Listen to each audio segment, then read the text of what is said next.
Washing મશીનમાં વનિયર અને તેના 3 બચ્ચા સાથે દેખાતા કુતૂહલ।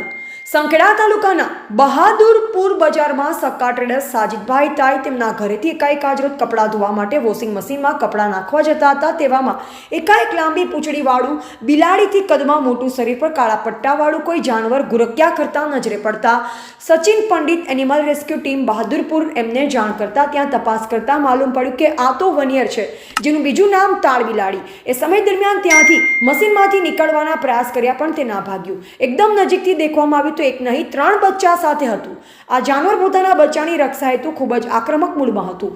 રેસ્ક્યુ માસ્ટર સચિન પંડિત તેમની કળાથી કુશળતાપૂર્વક આ તાળ બિલાડીના પૂરા પરિવારને કાળજીપૂર્વક રેસ્ક્યુ કરી જંગલ ખાતામાં જાણ કરી કુદરતી વાતાવરણમાં મુક્ત કરેલ છે। કુદરતી વાતાવરણમાં મુક્ત કરતાની સાથે જ વનિયર પોતાના બચ્ચાને એક પછી એક નિર્જન સલામત સ્થળ પર પકડી મોંમાં તેના બચ્ચાને દબાવી ઝડપથી લઈ ગઈ।